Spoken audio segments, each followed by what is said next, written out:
আসসালামু আলাইকুম। আজকের ভিডিওতে আমি অষ্টম শ্রেণীর শিক্ষার্থীদের জন্য আরো কিছু গুরুত্বপূর্ণ তথ্য জানাবো। জুনিয়র বৃত্তি পরীক্ষা 2025 এর বিভিন্ন গুরুত্বপূর্ণ তথ্য, অংশগ্রহণের নিয়ম এবং নীতিমালা সম্পর্কে বিস্তারিত আলোচনা করব এই ভিডিওতে। প্রথমেই জেনে নিই জুনিয়র বৃত্তির প্রকার। জুনিয়র বৃত্তি পরীক্ষায় দুই ধরনের বৃত্তি প্রদান করা হবে। এক, ট্যালেন্ট পুল বৃত্তি। দুই, সাধারণ বৃত্তি। ট্যালেন্ট পুল বৃত্তি পাওয়ার শর্ত কি বা কারা পাবে ট্যালেন্ট পুল বৃত্তি? জাতীয় পর্যায়ে নির্ধারিত ট্যালেন্ট পুল বৃত্তির সংখ্যার সমান শিক্ষার্থী বাছাই করা হবে ট্যালেন্ট পুল বৃত্তির জন্য। এক্ষেত্রে মোট প্রাপ্ত নম্বর 400 এর মধ্যে 360ও হতে পারে, আবার 395 বা আরো বেশিও হতে পারে। মূলত এটার কোনো নির্দিষ্ট শর্ত নেই, বরং সামগ্রিক ফলাফলের ভিত্তিতে সর্বোচ্চ ফলাফলধারী নির্দিষ্ট সংখ্যক শিক্ষার্থীকে এই বৃত্তি দেওয়া হবে। অর্থাৎ সর্বোচ্চ নাম্বারপ্রাপ্ত শিক্ষার্থীদের মধ্য থেকে নির্দিষ্ট সংখ্যক শিক্ষার্থীদেরকে বাছাই করা হবে ট্যালেন্ট পুল বৃত্তির জন্য। জুনিয়র বৃত্তি পরীক্ষার কোটা। জুনিয়র বৃত্তি পরীক্ষায় ছাত্রী কোটা 50%, অর্থাৎ কোনো বিদ্যালয়ের মোট শিক্ষার্থীর 12.5%। জুনিয়র বৃত্তি পরীক্ষায় ছাত্র কোটা 50%, অর্থাৎ কোনো বিদ্যালয়ের মোট শিক্ষার্থীর 12.5%। তবে কোনো বিদ্যালয়ে পর্যাপ্ত সংখ্যক ছাত্র বা ছাত্রী না পাওয়া গেলে ছাত্রের পরিবর্তে ছাত্রী এবং ছাত্রীর পরিবর্তে ছাত্র দিয়ে পূরণ করতে পারবে। সাধারণত বয়েজ স্কুল বা গার্লস স্কুলের ক্ষেত্রে এ ধরনের ঘটনা ঘটবে। জুনিয়র বৃত্তি বন্টনের নিয়ম। জুনিয়র বৃত্তি বন্টন করা হবে উপজেলা বা থানা পর্যায়ে, অর্থাৎ উপজেলা এবং থানা অনুযায়ী, যা জাতীয় পর্যায়ে বৃত্তির সাথে শিক্ষার্থী অনুপাতে নির্ভরশীল। অর্থাৎ একটা উপজেলা থেকে কতজন শিক্ষার্থী অংশগ্রহণ করছে তার অনুপাতে জাতীয় পর্যায়ে বৃত্তিগুলো বন্টন হবে। বন্টনের একটি ফর্মুলা আমি পরবর্তীতে দেখাবো। কোনো থানায় বিজোড় সংখ্যক বৃত্তি দেওয়া হলে সর্বশেষ জনের ক্ষেত্রে ছাত্র বা ছাত্রী বিবেচনায় নেওয়া হবে না। আমরা আগেই দেখেছি যে ছাত্র এবং ছাত্রীর ক্ষেত্রে 50% করে কোটা নির্ধারণ করা আছে, কিন্তু বিজোড় হলে সর্বশেষ ছাত্র বা ছাত্রীর ক্ষেত্রে কোনো কোটা বিবেচনা না করে সর্বোচ্চ নম্বর বিবেচনা করা হবে। উপজেলা এবং থানা ভিত্তিক বৃত্তি নির্ণয়। উপজেলা এবং থানা ভিত্তিক বৃত্তি নির্ণয়ের জন্য নিম্নোক্ত ফর্মুলা ব্যবহার করা হবে।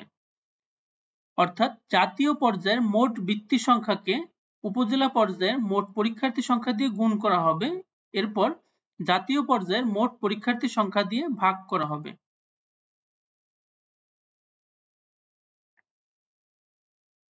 তাহলে আমরা পেয়ে যাব উপজেলা বা থানা পর্যায়ে মোট বৃত্তির সংখ্যা। জুনিয়র বৃত্তি পরীক্ষার ফি। জুনিয়র বৃত্তি পরীক্ষার জন্য নির্ধারিত বোর্ড ফি 400 টাকা। জুনিয়র বৃত্তি পরীক্ষার জন্য নির্ধারিত কেন্দ্র ফি 200 টাকা। জুনিয়র বৃত্তি পরীক্ষার জন্য মোট ফি 600 টাকা। জুনিয়র বৃত্তি পরীক্ষার মান বন্টন। বাংলা পূর্ণমান 100, ইংরেজি পূর্ণমান 100, গণিত পূর্ণমান 100, বিজ্ঞান পূর্ণমান 50, বাংলাদেশ ও বিশ্ব পরিচয় পূর্ণমান 50। এক্ষেত্রে বিজ্ঞান ও বাংলাদেশ ও বিশ্ব পরিচয় এই দুইটি বিষয়ের পরীক্ষা একই দিনে অনুষ্ঠিত হবে। জুনিয়র বৃত্তি পরীক্ষার আরো কিছু গুরুত্বপূর্ণ নীতিমালা শেয়ার করছি। নীতিমালা 1, প্রত্যেক বিদ্যালয় থেকে অষ্টম শ্রেণীর শিক্ষার্থীর সর্বোচ্চ 25% অংশগ্রহণ করতে পারবে। অর্থাৎ শিক্ষার্থীর সংখ্যা 40 জন হলে সর্বোচ্চ 10 জন এবং শিক্ষার্থীর সংখ্যা 200 জন হলে সর্বোচ্চ 50 জন অংশগ্রহণ করতে পারবে। সপ্তম শ্রেণীর সকল প্রান্তিকের সামষ্টিক মূল্যায়নের ভিত্তিতে অংশগ্রহণের যোগ্যতা নির্ধারণ করা হবে।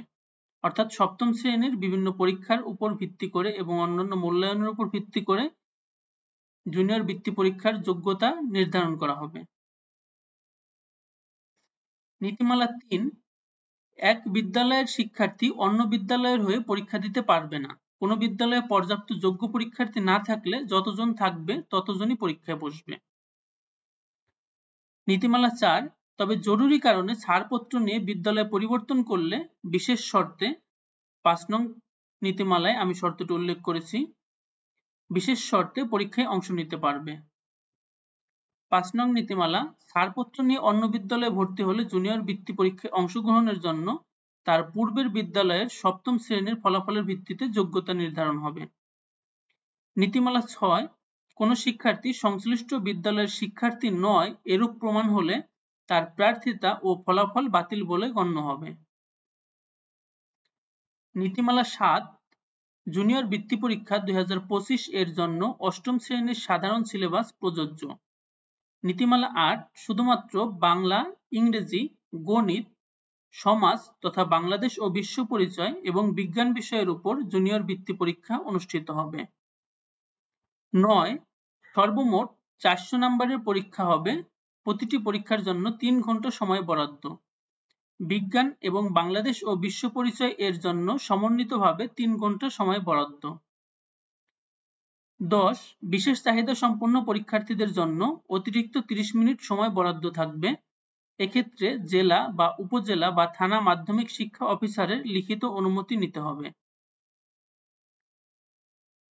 ১১, একাধিক পরীক্ষার্থীর প্রাপ্ত সর্বমোট নাম্বার একই হলে বিষয়ভিত্তিক যথাক্রমে বাংলা, ইংরেজি, গণিত, বিজ্ঞান এবং বাংলাদেশ ও বিশ্ব পরিচয় বিষয়ে অধিক নাম্বার প্রাপ্ত প্রার্থীকে যোগ্য বিবেচনা করা হবে।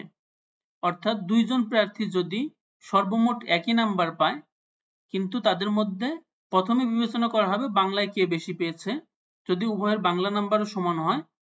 তারপরে বিবেচনা করা হবে ইংরেজিতে কে বেশি পেয়েছে, যদি উভয়ের ইংরেজি নাম্বারও সমান হয়। তারপর বিবেচনা করা হবে গণিতে কে বেশি পেয়েছে, এভাবে তারপরে বিজ্ঞানে কে বেশি পেয়েছে এবং তারপরে বাংলাদেশ ও বিশ্ব পরিচয়ে কে বেশি পেয়েছে, সেই হিসেবে বৃত্তি প্রদান করা হবে। যদি একাধিক প্রার্থীর মোট নাম্বার এবং প্রত্যেক বিষয়ে আলাদা আলাদা নাম্বার সবগুলোই সমান হয়, এক্ষেত্রে উভয়কেই বৃত্তি প্রদান করা হবে। এই ছিল আমাদের আজকের ভিডিও। জুনিয়র বৃত্তি পরীক্ষা সম্পর্কিত আরো ভিডিও পেতে আমাদের চ্যানেলটি সাবস্ক্রাইব করে রাখো এবং বেল আইকনটি অন করে দাও।